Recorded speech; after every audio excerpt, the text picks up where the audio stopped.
សមត្ថកិច្ចរំដោះជនរងគ្រោះ13នាក់ក្នុងនោះស្ត្រីជាអនិច្ចជន5នាក់ដែលខាំងក្នុងហាងខារ៉ាអូខេមួយកន្លែងនៅខេត្តកំពង់ធំលោកស្រីឧត្តមសេនីយ៍ត្រីកងកុយស្នងការរងនគរបាលខេត្តកំពង់ធំទទួលផែនការការងារប្រឆាំងការជួញដូរមនុស្សនិង Gender និងសម្របសម្រួលនីតិវិធីពីសាលាដំបងខេត្តកំពង់ធំកាលពីថ្ងៃទី27ខែវិច្ឆិកាឆ្នាំ2025បានដឹកនាំកម្លាំងចុះបង្ក្រាបករណីសច្ចារកម្មហាងខារ៉ាអូខេមួយកន្លែងជ្រកក្រោមយីហោមលុបលៀបស្ថិតក្នុងភូមិដូងឃុំបាឡាំងស្រុកបារាយខេត្តកំពង់ធំ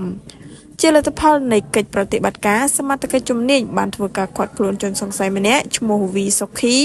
ភេទប្រុសអាយុ43ឆ្នាំមានទីលំនៅភូមិដូងឃុំបាឡាំងស្រុកបារាយខេត្តកំពង់ធំ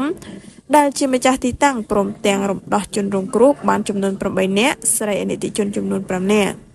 ករណីខាងលើនេះសមត្ថកិច្ចជំនាញកំពុងកសាងនីតិវិធីដើម្បីចាត់ការបន្តតាមផ្លូវច្បាប់